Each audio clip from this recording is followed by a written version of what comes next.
Asterix.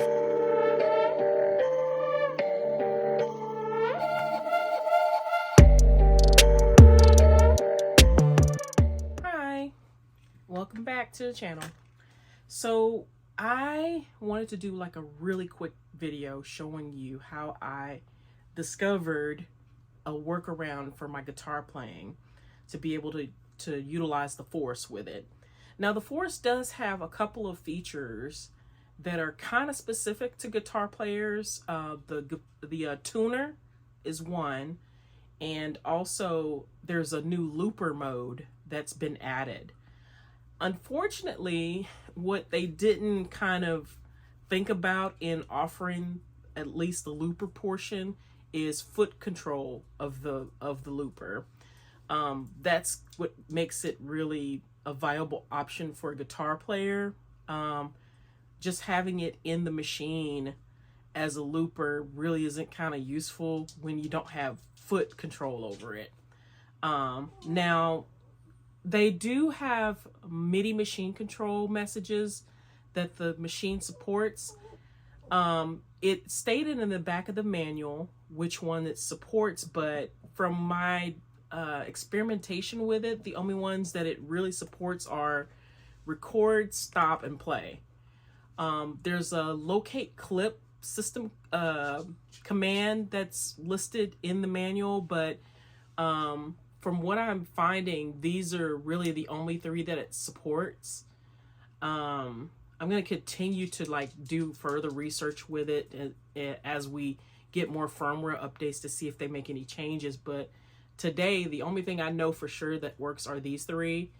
And this is the MC6 Morningstar engineering controller.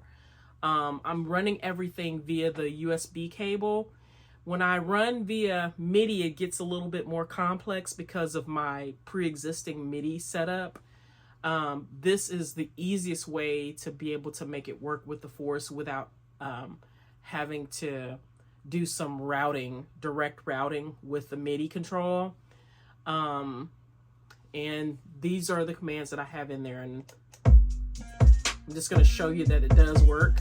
So that's play and then stop, and then unfortunately with record, I actually have to have a clip selected already.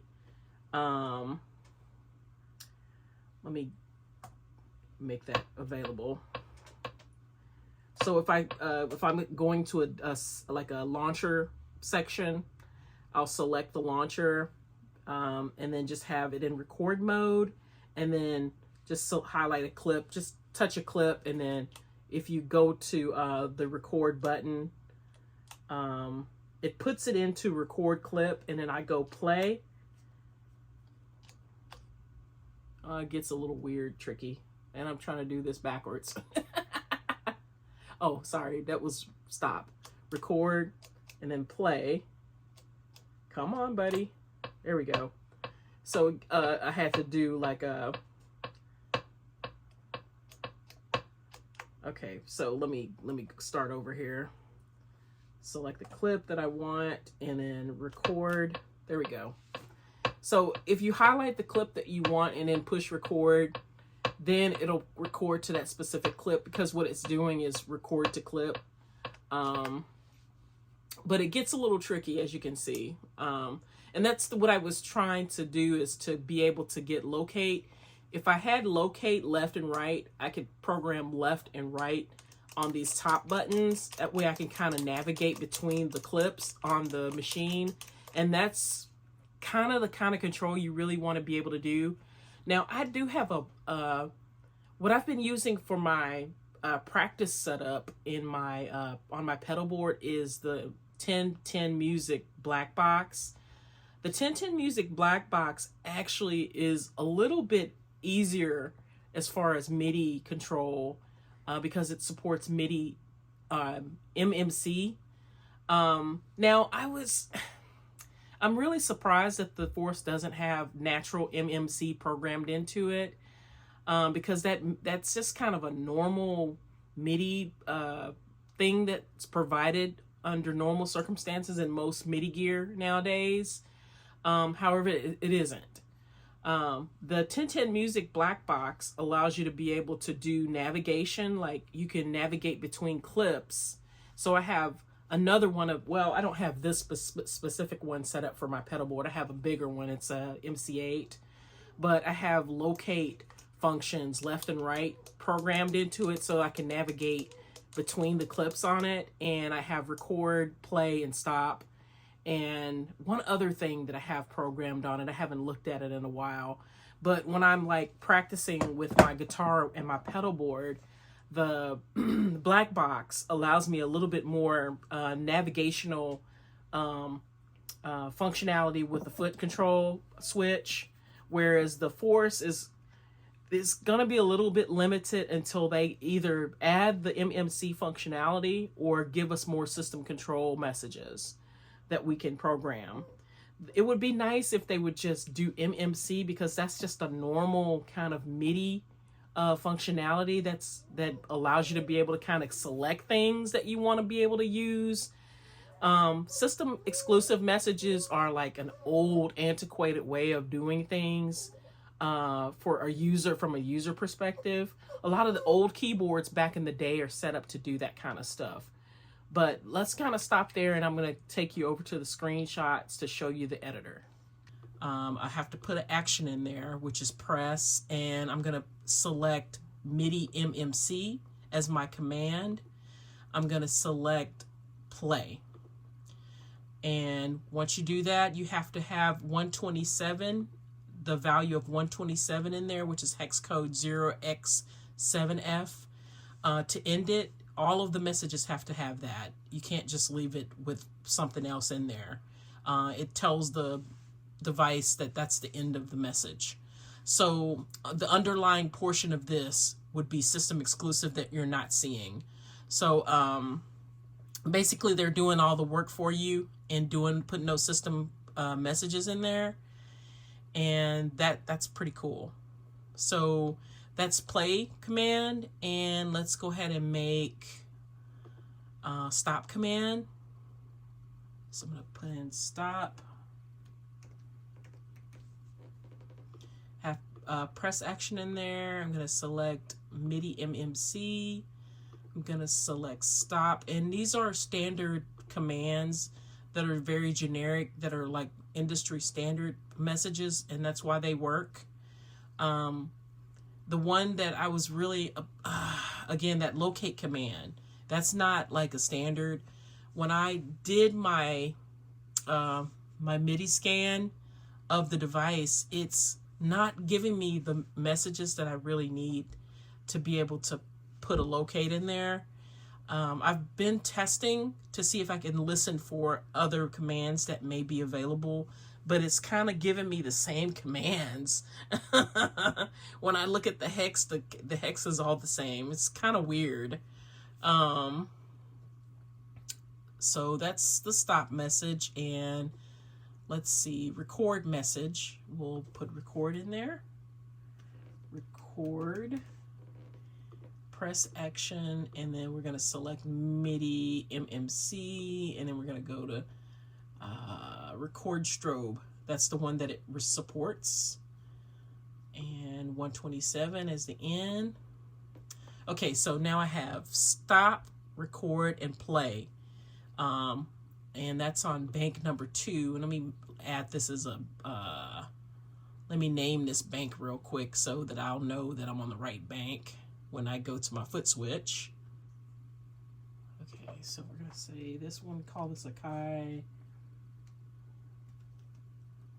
MMC commands. I'm going to save this bank. Okay, so these are just the MMC commands, and then my original one, these are just system exclusive commands. So, all right, so now we're going to go back to the foot switch. Okay, so on the foot switch, there's a couple of different things that you probably want to know before you get started.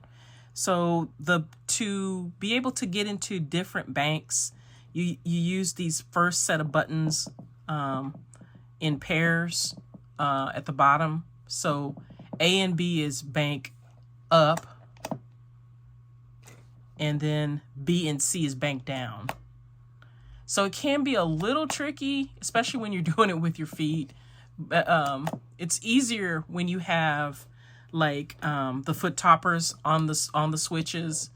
The foot toppers really do help you when you're doing this kind of stuff with your feet. If you're doing it with these buttons by themselves, oh my God, it's so hard. I have a set of foot switch toppers coming. The size of these foot switch toppers is a little weird. They're not normal sized foot switch toppers. If I'm not mistaken, they're 8.5 millimeters. And it's kind of hard to find the right foot switch toppers for it. Barefoot makes version 2 switches that I believe are compatible with it. So I ordered some of those from Sweetwater, and I'm waiting for them to come in. So I went with the fat ones on the top row, and the short, thin ones down on these front switches. So when I'm using my feet, it'll be easier to be able to navigate. Now I do have foot switch toppers on my pedal board MC8.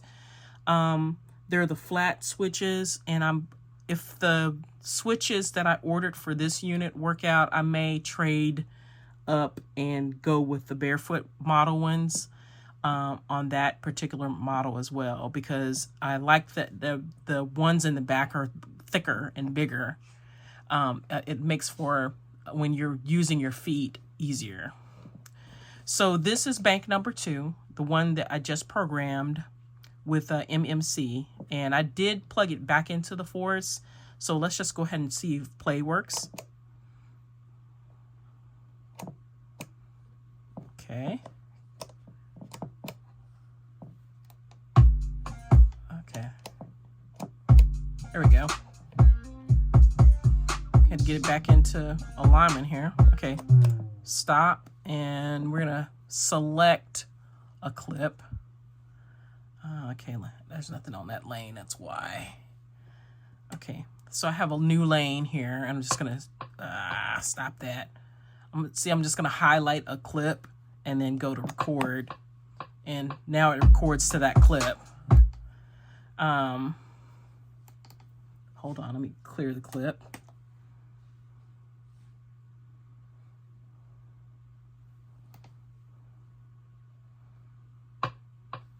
Okay, so I now have a clip selected, and there we go. So that's how, again, that's what I'm saying. That's the tricky part about this, using it with a foot switch controller, is that you have to have the clip highlighted to be able to use it. So you kind of have to be mindful of that. And I just kind of wanted to show you that activity. It may get a little frustrating until you get used to doing it that way. Well, I hope this is helpful to someone, because I sure have been trying to find a way to do this for, it's been a good couple of years. Especially when I first started learning, needing to be able to use the Force for as like a looper. Unfortunately, it would be nice if it did work with the looper that they created for the machine. That would be like the ultimate combo, to be able to use that internal looper software that they added. But at least this is a start where you can actually use just the regular 8 tracks that are available to you as far as audio goes. If you're finding the information on the channel helpful, please like and subscribe, and I appreciate everybody who does. I am offering a giveaway in the community forum. You may want to keep your eyes open on the community forum area of my channel. I have a giveaway going right now that's going to end on April 22nd, and if you would be interested in winning what's available, you have to follow the link that's in the community channel video, and you have to comment on video, and that's just normal. It's part of how the application that I'm using to be able to do the drawing works. it kind of tracks based upon both of those methods, going to the link and registering, and also your participation in the channel. So that is all I have for this one. If you have any questions, definitely ask in the comment section, and I'll respond back as soon as I can. That's all I've got. I'll see you on the next one.